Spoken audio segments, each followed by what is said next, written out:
Assalamualaikum. Buat kamu yang masih setia menemani di channel ini, pastikan lampu sudah redup.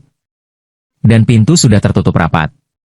Karena kisah yang akan kita dengar ini bukan tentang makhluk dari kegelapan, melainkan tentang sebuah pasar yang mati. Tapi tidak pernah benar-benar tutup. Dengarkan perlahan. Jangan terburu-buru. Kadang, yang paling menyeramkan adalah cerita yang terasa terlalu dekat dengan hidup kita sendiri. Tak ada lagi yang berani melewati pasar Uringin setelah maghrib. Atap sengnya berkarat, tiang-tiangnya miring seperti tulang tua, dan lorong-lorongnya dipenuhi bayangan yang seolah bergerak sendiri. Pasar itu sudah mati lebih dari 20 tahun lalu, ditinggalkan setelah kebakaran besar yang merenggut banyak nyawa, termasuk para pedagang yang tak sempat lari. Namun malam itu, Raka melanggar pantangan. Motor tuanya mogok tepat di depan gerbang pasar. Hujan turun deras, dan tak ada rumah satupun yang menyalakan lampu. Saat Raka mendorong motornya, hidungnya mencium bau aneh, campuran tanah basah, asap kayu, dan bau pasar hidup. Ia menoleh. Di dalam pasar yang gelap, sebuah lampu minyak menyala. Perasaan, ini tempat sudah kosong, gumamnya. Raka melangkah masuk, kakinya menginjak genangan air bercampur abu lama. Lampu minyak itu berasal dari sebuah lapak kecil di tengah pasar. Di balik meja kayu lapuk, duduk seorang pedagang tua mengenakan pakaian lusuh, wajahnya tertunduk. "Cari apa, nak?" Suara itu parau, tapi jelas. Raka terdiam. Saya cuma lewat, Pak." Pedagang itu tersenyum tipis. Senyumnya terlalu lebar untuk wajah setua itu. Semua yang datang ke sini pasti mencari sesuatu. Di atas lapak, terjejer barang-barang aneh. Barang-barang aneh itu membuat dada Raka terasa sesak. Ada jam dinding tanpa jarum, cermin retak yang bayangannya terlambat bergerak, tas belanja berlumur jelaga, dan kain kafan yang dilipat rapi seperti pakaian dagangan biasa. "Ini, barang apa saja, Pak?" tanya Raka dengan suara bergetar. Pedagang tua itu mengangkat wajahnya perlahan. Kulitnya pucat keabu-abuan, matanya cekung dalam seperti lubang yang sudah lama kosong. "Ini barang titipan," katanya pelan. "Titipan dari mereka yang tak sempat pulang." Angin dingin tiba-tiba menyapu lorong pasar. Lampu minyak bergoyang, bayangan lapak memanjang seperti tangan yang ingin meraih Raka. Raka mundur selangkah. "Saya tidak mau beli apa-apa." Pedagang itu terkekeh, suaranya seperti kayu terbakar. "Di pasar ini, nak, yang datang pasti membeli, entah dengan uang, atau dengan sesuatu yang lebih berharga." Pedagang itu mengambil jam tanpa jarum dan meletakkannya di depan Raka. "Ini milik seorang ibu. Ia meninggal sambil menunggu anaknya pulang," katanya. "Jam ini berhenti saat harapannya habis." Lalu cermin retak. Milik pedagang daging. Ia melihat api, tapi tak pernah melihat jalan keluar. Raka menelan ludah. Kalau saya tidak beli?" Pedagang itu berdiri. Barulah Raka sadar, kaki pedagang itu tidak menyentuh tanah. "Kalau tidak membeli," ucapnya lirih, "kau akan menjadi dagangan." Dari lorong-lorong pasar, terdengar suara langkah. Pelan. Banyak. Diseret. Bayangan-bayangan muncul, sosok hitam dengan wajah hangus, mata kosong, tubuh terbakar setengah. Mereka berdiri di balik lapak-lapak kosong, menatap Raka tanpa suara. "Tolong!" Raka berbisik. Pedagang itu menunjuk satu barang terakhir, tas kain lusuh. "Ambil ini. Isinya sederhana," katanya. Penyesalan. Dengan tangan gemetar, Raka mengambil tas itu. Seketika pasar berguncang. Lampu minyak padam. Suara jeritan memenuhi udara. Raka menutup mata. Saat ia terbangun, ia sudah berada di pinggir jalan. Motornya menyala normal. Pasar Uringin di depannya kembali gelap, kosong, dan sunyi. "Cuma mimpi," gumamnya lega. Namun saat Raka hendak pergi, ia melihat tas kain lusuh itu tergantung di stang motor. Dan dari dalamnya, terdengar bisikan pelan, "Besok, buka lapakmu." Raka menoleh ke pasar sekali lagi. Di kejauhan, lampu minyak kembali menyala, tapi tangannya gemetar tak mau menarik gas. Bisikan dari dalam tas itu terus berulang, lirih namun jelas, seolah tepat di belakang telinganya. "Besok, buka lapakmu." Ia akhirnya memaksa pergi. Jalanan terasa lebih panjang dari biasanya. Setiap lampu jalan yang dilewati padam satu persatu, seperti menolak kehadirannya. Keesokan paginya, Eraka terbangun dengan bau asap di hidungnya. Padahal rumahnya tak terbakar. Tas kain lusuh itu tergeletak di samping tempat tidur, padahal ia yakin semalam meletakkannya di luar rumah. Dengan ragu, Raka membukanya. Di dalamnya ada uang receh hitam berjelaga, hangat seperti baru diambil dari api. Raka menjatuhkan tas itu. Namun anehnya, sore hari orang-orang mulai berdatangan ke rumahnya. Tetangga yang jarang menyapa, orang asing berwajah pucat, bahkan seorang ibu tua yang matanya kosong. Mereka semua bertanya hal yang sama. "Mas, jualan apa?" Tanpa sadar, Raka menjawab, "Apa yang kalian cari?" Kata-kata itu keluar sendiri. Malam pertama, ia menggelar tikar di teras. Tanpa lampu. Tanpa etalase. Tas kain itu diletakkan di depannya. Pembeli pertama adalah seorang pemuda berjaket gosong. "Aku mau mimpi terakhir sebelum api," katanya. Raka menyentuh tas, dan sebuah jam tanpa jarum berpindah ke tangannya. Pembeli kedua, ibu menangis tanpa suara, meminta kesempatan memeluk anaknya sekali lagi. Dari tas keluar cermin retak. Setiap barang berpindah, uang jelaga bertambah di pangkuan Raka. Hangat. Berat. Membuat dadanya sesak oleh rasa bersalah yang bukan miliknya. Di tengah transaksi, Raka melihat bayangannya di jendela. Wajahnya tak lagi sepenuhnya hidup. Malam ketujuh, hujan turun deras. Seorang pembeli terakhir datang, pedagang tua dari pasar itu. "Kau cepat belajar," katanya sambil tersenyum lebar. "Pasar butuh penerus." Raka jatuh berlutut. "Saya mau berhenti."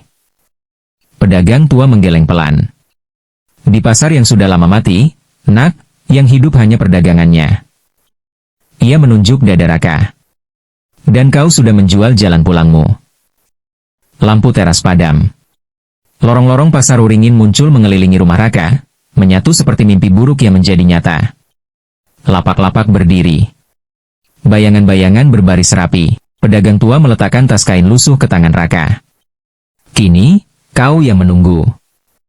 Keesokan harinya, orang-orang menemukan rumah Raka kosong. Tak ada mayat. Tak ada jejak. Namun setiap malam Jumat, lampu minyak menyala di pasar Uringin. Di sebuah lapak kecil, duduk pedagang baru, wajahnya samar, matanya menunduk.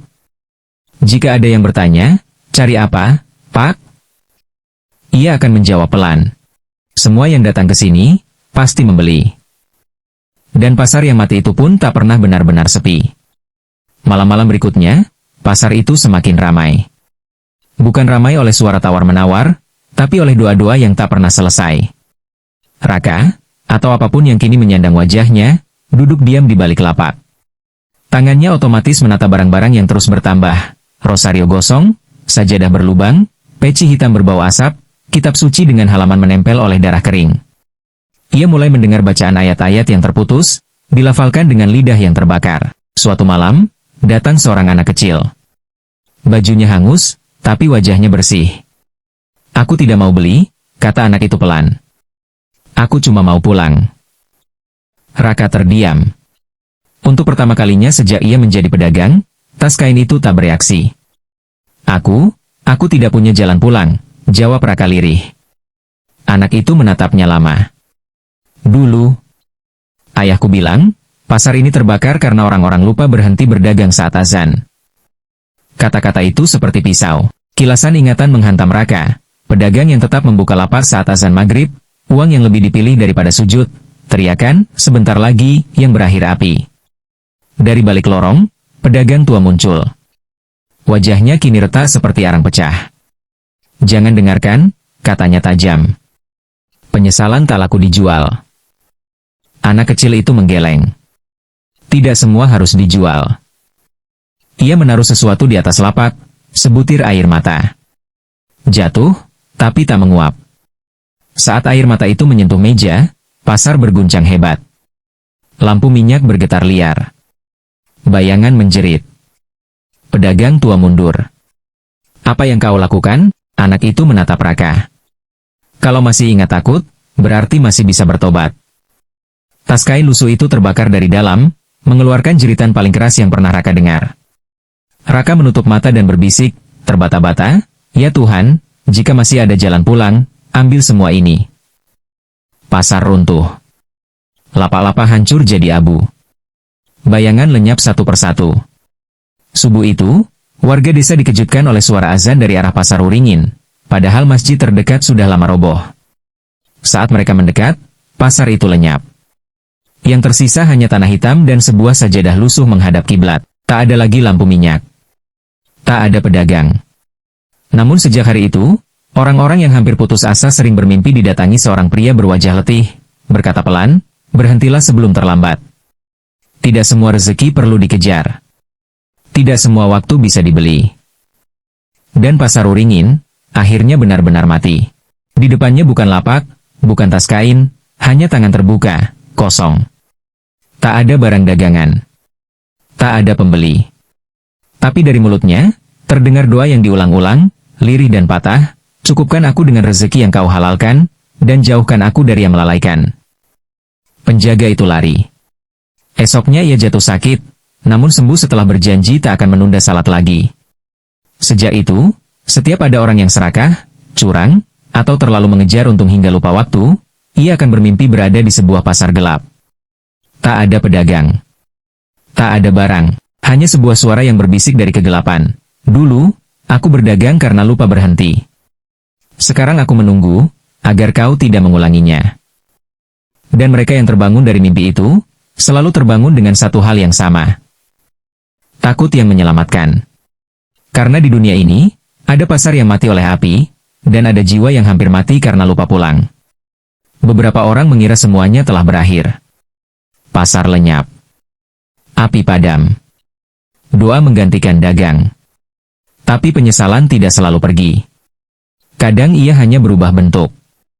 Suatu malam, seorang pemuda dari desa sebelah tersesat saat pulang kerja. Hujan turun tanpa petir, jalanan licin, dan ponselnya mati tepat di dekat tanah bekas pasar Uringin. Ia berniat hanya berteduh sebentar. Di tengah ilalang, ia melihat lampu kecil menyala redup, bukan lampu minyak, bukan listrik. Cahayanya lembut, seperti dari dalam dada seseorang yang sedang khusyuk. Pemuda itu mendekat. Di sana duduk pria yang sama. Wajahnya kini lebih jelas. Letih, tapi tenang. Tak ada lapak, tak ada barang, hanya sebuah tas kain kosong tergeletak di sampingnya. "Pak, ini tempat apa?" tanya pemuda itu. Pria itu mengangkat kepala. Matanya basah, tapi jernih. "Dulu pasar," jawabnya. "Sekarang, tempat mengingat." Pemuda itu melihat ke sekeliling. "Bapak jualan?" Pria itu tersenyum kecil. Senyum orang yang sudah terlalu lama belajar ikhlas. "Tidak lagi," katanya. "Aku hanya duduk di sini, supaya kalau ada yang hampir lupa, aku bisa mengingatkan." "Dengan apa?" Pria itu menatap langit gelap. "Dengan cerita." Hujan berhenti tiba-tiba. Lampu kecil itu padam. Pemuda itu sendirian di tengah ilalang. Keesokan harinya, pemuda itu berubah. Ia menutup tokonya setiap azan. Ia menolak rezeki yang terasa berat di dada. Ia selalu pulang sebelum malam terlalu larut. Saat ditanya kenapa, ia hanya menjawab, "Ada pasar yang mengajariku bahwa tidak semua untung layak ditunggu." Dan anehnya, setiap orang yang mendengar cerita itu akan merasakan hal yang sama. Seperti diingatkan oleh seseorang yang pernah salah besar, lalu memilih menebusnya dengan diam. Karena di dunia ini, kisah paling menyeramkan bukan tentang hantu yang menakut-nakuti, melainkan tentang manusia yang diingatkan sebelum terlambat. Dan jika suatu malam kau merasa terlalu sibuk, terlalu mengejar, terlalu menunda, mungkin itu bukan sekadar perasaan. Mungkin, ada pasar yang sudah mati, sedang mengingatkanmu untuk pulang. Sejak malam itu, cerita tentang pasar Uringin tak lagi dianggap sekadar legenda. Ia berubah menjadi peringatan yang berpindah dari mulut ke mulut, pelan, tanpa sensasi. Ada satu hal aneh yang mulai disadari warga. Setiap kali azan berkumandang, terutama maghrib, angin di sekitar tanah bekas pasar selalu berhenti. Daun ilalang membeku sesaat, burung-burung diam, dan udara terasa lebih berat, seolah dunia ikut menunduk. Orang-orang yang terlambat pulang akan merasakan langkahnya melambat, bukan karena lelah, tapi karena ada rasa enggan yang tak bisa dijelaskan. Seperti ada yang berbisik, sudah cukup untuk hari ini. Suatu malam, seorang pedagang keliling bernama Sarman nekat berhenti di sana. Ia terkenal keras kepala, dagangan baginya lebih penting dari apapun. Hujan deras, dan ia tak ingin rugi. Apa salahnya istirahat sebentar, gumamnya. Ia menggelar terpal kecil. Lampu Petromax dinyalakan. Dan untuk pertama kalinya setelah bertahun-tahun, lampu itu disambut. Dari balik ilalang, muncul sosok pria duduk bersila. Wajahnya letih, matanya tenang. Tak menakutkan. Tak mengancam. Masih jualan? Tanyanya lembut. Sarman mengangguk cepat. Rezeki, Pak. Pria itu menatap lapas Sarman lama sekali, lalu berkata, "Dulu aku juga bilang begitu." Sarman tertawa kecil. "Terus kenapa?" Pria itu menunjuk dadanya sendiri. "Karena aku lupa berhenti, aku kehilangan jalan pulang." Sarman hendak membalas, tapi azan maghrib tiba-tiba terdengar sangat dekat, padahal tak ada masjid. Petromax padam. Gelap total. Dalam gelap itu, Sarman mendengar suara pasar. Tawar-menawar, langkah kaki, jeritan yang jauh, dan bunyi api memakan kayu. Ia berteriak. Menjatuhkan lapaknya. Lari tanpa menoleh. Esoknya, Sarman ditemukan selamat, tapi berubah. Ia menjual semua dagangannya murah. Menutup usaha tepat waktu. Dan setiap maghrib, ia duduk diam, memejamkan mata. Saat ditanya apa yang ia lihat, Sarman hanya berkata, "Ada orang yang sudah selesai berdagang, tapi belum selesai menebus." Dan begitulah pasar Uringin hidup sekarang. Bukan sebagai tempat jual beli, melainkan sebagai penjaga batas, antara cukup dan serakah, antara rezeki dan kelalaian. Tak ada lagi pedagang misterius yang menawarkan barang. Yang ada hanya seorang manusia yang pernah salah. Duduk dalam diam. Menunggu siapapun yang hampir mengulanginya. Karena kadang, yang paling menyeramkan bukan api, melainkan kesempatan kedua yang datang terlalu pelan. Malam itu, pasar Uringin tidak menunggu azan.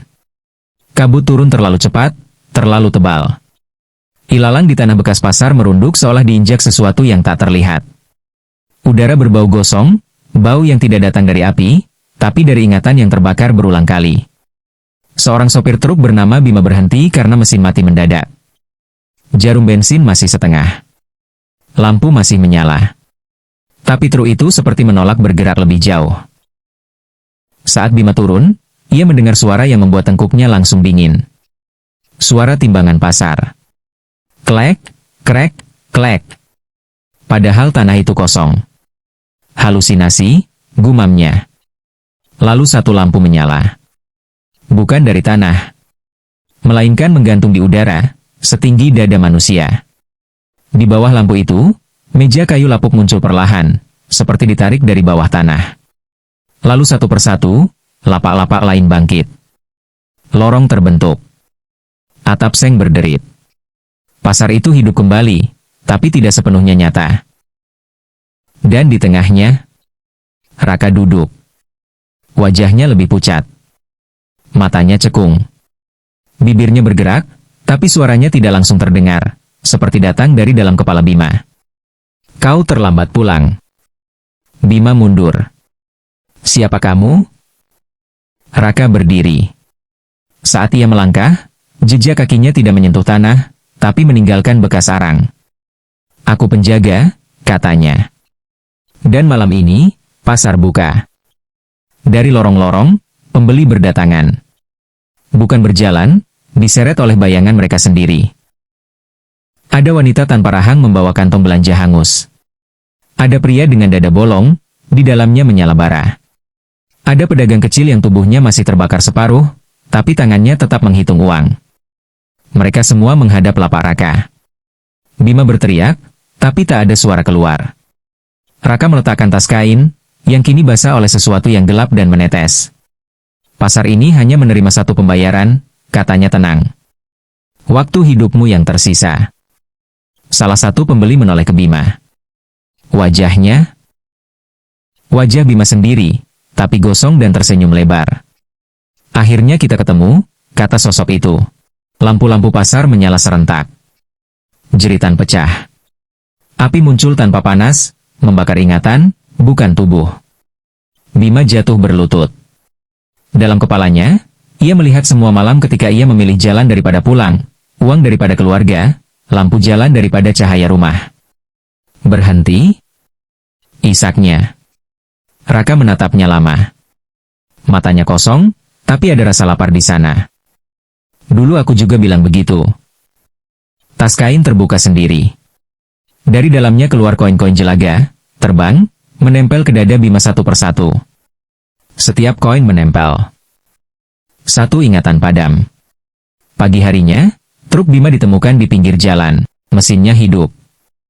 Barang utuh. Tapi Bima duduk diam di kursi kemudi, menatap lurus. Ia masih hidup. Masih bernapas. Namun setiap kali orang menyebut kata pulang, matanya kosong, seolah kata itu tak pernah ada. Dan sejak malam itu, warga tahu satu hal baru, Pasar Uringin tidak selalu menunggu orang berdosa. Kadang ia hanya menunggu orang yang terlalu lama di jalan. Karena pasar yang mati, butuh pembeli baru. Pasar itu tidak menutup setelah mengambil Bima. Justru sejak malam itu, ia belajar berburu. Cerita tentang sopir truk yang kehilangan ingatan menyebar cepat. Tapi ada detail yang tidak diceritakan siapapun, karena hanya mereka yang mengalami yang tahu. Setiap orang yang mendengar kisah Pasar Uringin secara lengkap, akan mulai mengalami hal yang sama. Pertama, suara. Bunyi koin jatuh ke kayu, terdengar samar saat malam sunyi. Bukan dari luar rumah, tapi dari dalam lemari, kolong tempat tidur, atau dapur yang lampunya mati. Kedua, bau. Bau asap pasar lama. Bukan bau api segar, melainkan bau kain, daging, dan uang yang terbakar bersamaan. Ketiga, tawaran. Mereka akan bermimpi berada di lorong pasar. Dan di ujung lorong itu, Raka menunggu. Wajahnya semakin sulit dikenali. Kadang seperti pria muda. Kadang seperti pedagang tua. Kadang, seperti orang yang bermimpi itu sendiri. Kau tidak harus membeli, katanya dalam mimpi. Cukup berdiri terlalu lama. Seorang guru bernama Bu Ratna mencoba melawan. Ia rajin beribadah, hidup sederhana, dan tak pernah berjualan apapun. Malam ketiga setelah mendengar cerita itu, ia bermimpi berada di Pasar Uringin. Ia menutup mata. Berdoa. Namun saat ia membuka mata kembali, doanya tak bersuara. Mulutnya bergerak. Tak ada kata keluar. Di depannya, Raka meletakkan sebuah benda, buku absensi murid. Ini daganganmu, kata Raka pelan. Waktu mereka, yang kau ambil tanpa sadar. Bu Ratna menangis. Tidak. Dari balik lapak, muncul wajah-wajah muridnya, pucat, menatap tanpa berkedip. Jam dinding tanpa jarum berdetak keras. Tok. Tok. Tok. Setiap detak, satu nama di absensi menghitam. Bu Ratna terbangun dengan jeritan. Keesokan harinya, ia ditemukan pingsan di kelas. Hidup, tapi tak pernah lagi bisa mengajar. Setiap kali ia melihat jam, tangannya gemetar seolah sedang menghitung sesuatu yang tak pernah selesai. Raka mulai memahami perannya. Ia tidak mengambil orang sembarangan. Ia mengambil mereka yang lupa batas. Batas pulang. Batas cukup. Batas berhenti. Pasar Uringin tidak lagi butuh bangunan. Ia hidup di dalam kepala orang-orang. Dan semakin banyak yang takut, semakin ramai pasarnya. Suatu malam, Raka berdiri sendirian di tengah lorong yang kini tak berujung. Dari kegelapan, pedagang tua muncul kembali, tapi kini wajahnya menyatu dengan api. Kau melampaui aku, katanya. Pasar ini kenyang. Raka menatap tangannya sendiri. Di telapak tangannya, koin-koin jelaga tumbuh dari daging. Aku tidak memilih ini, bisiknya. Pedagang tua tertawa, suara pasar terbakar. Tak ada yang memilih menjadi penjaga. Kau hanya yang paling lama lupa pulang. Lampu-lampu menyala serentak. Dan untuk pertama kalinya, Raka menyadari kebenaran paling mengerikan. Pasar Uringin tidak mengutuk manusia. Ia dibangun dari mereka. Dan selama masih ada satu orang di dunia ini yang memilih untung daripada pulang, pasar itu akan selalu buka. Tak ada yang benar-benar tahu kapan pasar Uringin berhenti bernapas. Karena pasar itu tak hidup dari bangunan, melainkan dari pilihan manusia. Selama masih ada yang menunda pulang demi untung, selama masih ada yang menukar waktu dengan keserakahan, selama masih ada yang berkata, sebentar lagi, pada azan, maka di suatu tempat yang tak tercatat peta, lampu pasar akan kembali menyala. Dan seorang pedagang akan duduk menunggu. Bukan untuk menawarkan barang, melainkan menghitung siapa yang lupa batas. Jika suatu malam kau mendengar suara koin jatuh, saat rumahmu sunyi, atau mencium bau asap tanpa api, jangan cari asalnya. Itu bukan panggilan untuk datang. Itu peringatan terakhir. Agar kau pulang. Sebelum pasar membukakan lapaknya. Untukmu. Jika kisah ini membuatmu terdiam, jika ada bagian yang terasa terlalu dekat dengan hidupmu, mungkin itu bukan sekadar cerita. Jangan pergi dulu. Tinggalkan jejakmu di kolom komentar. Ceritakan bagian mana yang paling membuatmu gelisah. Dan jika kau tak ingin berjalan sendirian, saat cerita-cerita gelap seperti ini kembali dibuka, tekan subscribe. Karena di sini, tidak semua kisah menakut-nakuti. Sebagian hanya mengingatkan sebelum terlambat.